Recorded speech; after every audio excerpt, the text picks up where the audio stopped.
Алғашқы болып айтысқан Сырым Әділбеков және де Елжас Әбділда.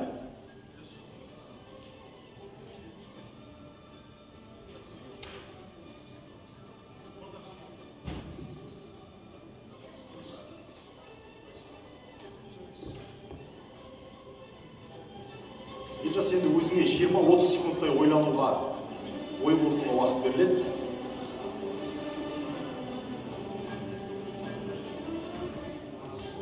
Ақын көмек беріп демеп тұрса болады, сайыстың шарт бойынша.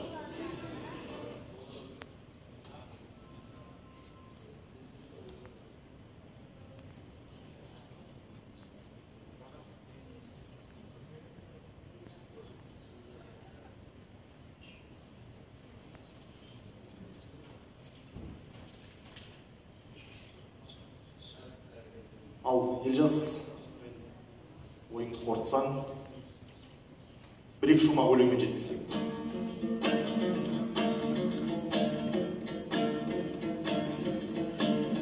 Елжас деген шабыттанған ерін еді, қалайша жыр арнаудан ерін еді.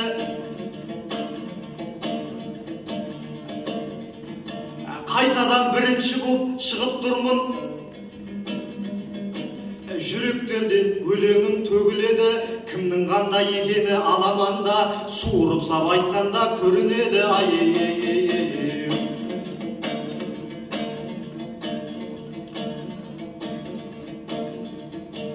Бабына келтіргенде бас төнерді,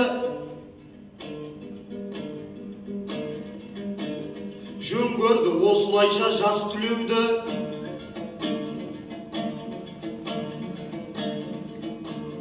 Биыл өзі біздерге қиын боп тұр.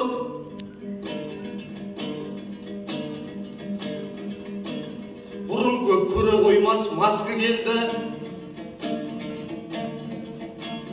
Барлығының қолында антисептик.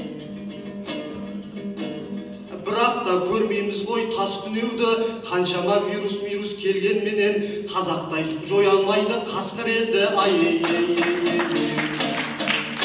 Бәрекелді. Енді екінші болып ортамызға шығатын жоқ Бексұлтан Орынбасаров пен Нұрбеке Құдайбергенова. Суретті экранға шығарсақ, ойлануға 20 секунд, 30 секундтай уақыт беріледі.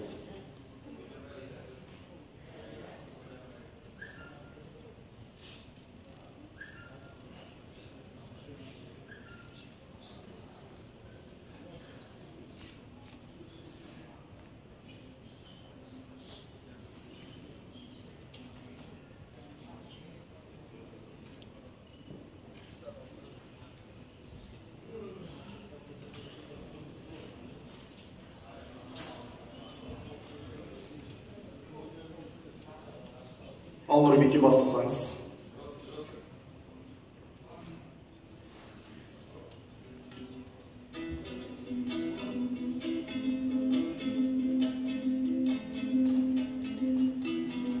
Нұрбеке алдарыңда толғайды ғой, қазағыма тыныштық орнайды ғой. Аққала төңкеріліп қалған кезде биылда жаңа жылым болмайды ғой, әкелгім ай. Бәрекелді. Енді біздің үшінші жұбымыз Ержеңіс Әбді, Шыңғыс Құдайбергенов.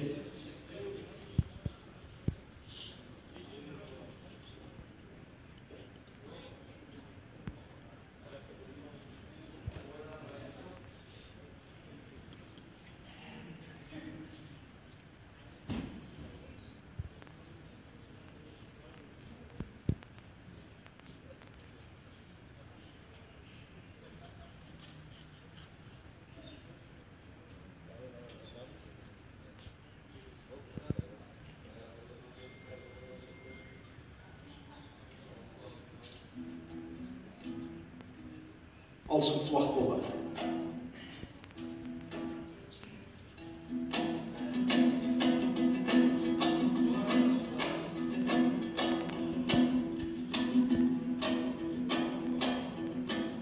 Суретті біз ерекше жақсы дейік.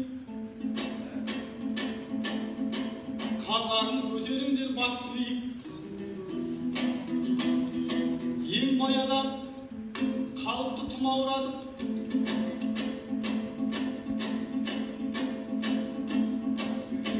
Бұл адам айтатындай асынып.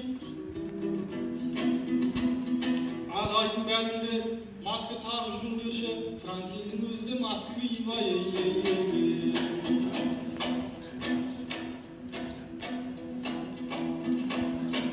Масканы шешіп жүрер заман болсын. Ақындарға бүгін құтты қадам болсын. Домбырдың сыртындағы адам емес, домбыра ұстаған қазағым аман болсын. Ал келесі кейіпкерлеріміз Бекжан Ержігіт және Тұрар Бекмырзаев.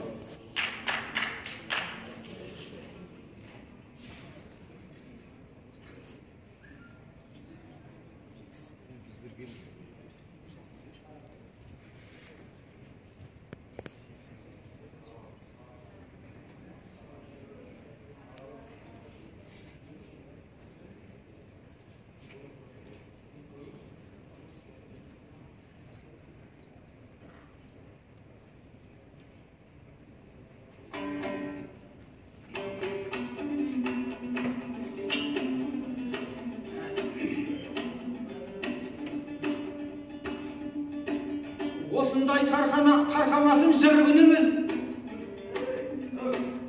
қазақ деген әлемге үлгіреміз. Пандемия кішкене қысқан кезде көрініп жатты жұртқа бірлігіміз. Ағайын кеңге салып арқамасын, бірлігін таныптылғай мәрталашым. Пандемия кетсе де бұдан бұлай қазақтың ынтымағы тарқамасын айқаяға. Ай бәрекелді, енді келесі болып суырып салмалы сынға түсетін Айдос Рахметов пен Дәулетхан Мұратұлы.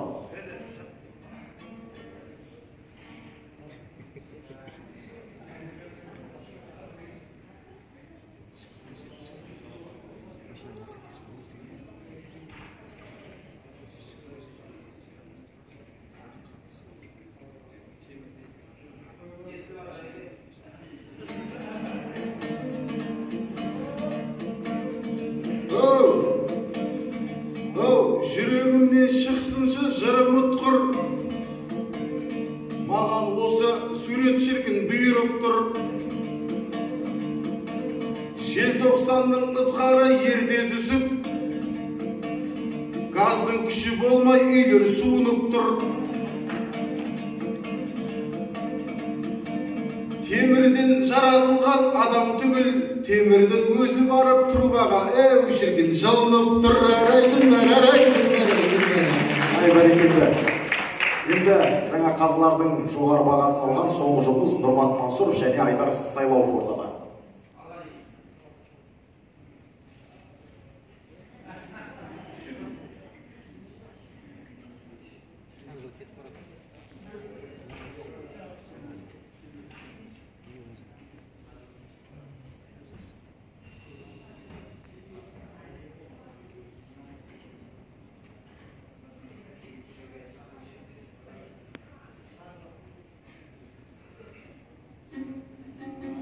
Алшап.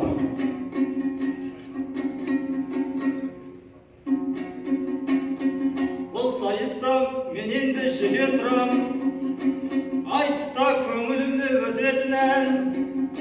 Тышқанды көрсетті ғой мына біреу, тышқанның алда арты өте тұман.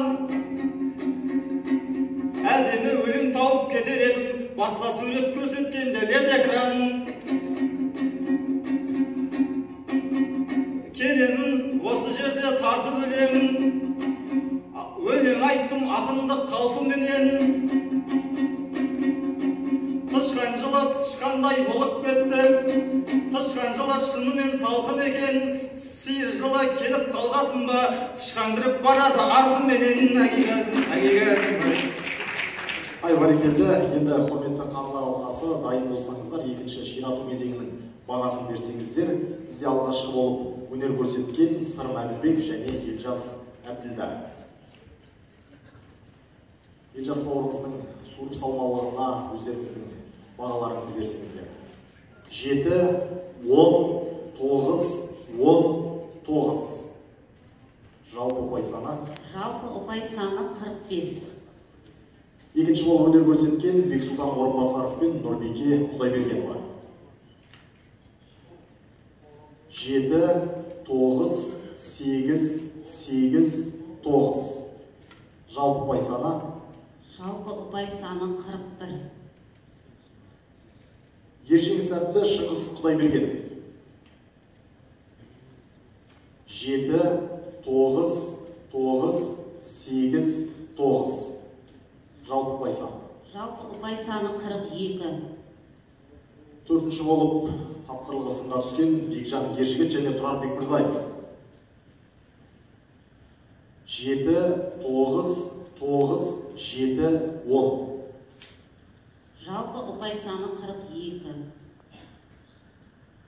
Айдос Рахметов пен Дәулетхан Мұратұлының бағасын берсеңіздер. 9, 10, 9, 9, 10. Жалпы ұпай саны 38. Және де біздің соңғы жұмыс Нұрмат Мансұров және Айдар Сайлауов. Қайта есептер. 5-ші жұпты. Айдос Рахметов пен Дәулетхан Мұратұлының бағасын қайта беріп жіберсеңіздер. 9, 9, 9, 9, 10. 46. Нұрмат Мансұров және Айдар Сайлауов. 9, 9, 9, 9, 9. Бірден 9. Жалпы ұпай саны 45. Қадірменді қазылар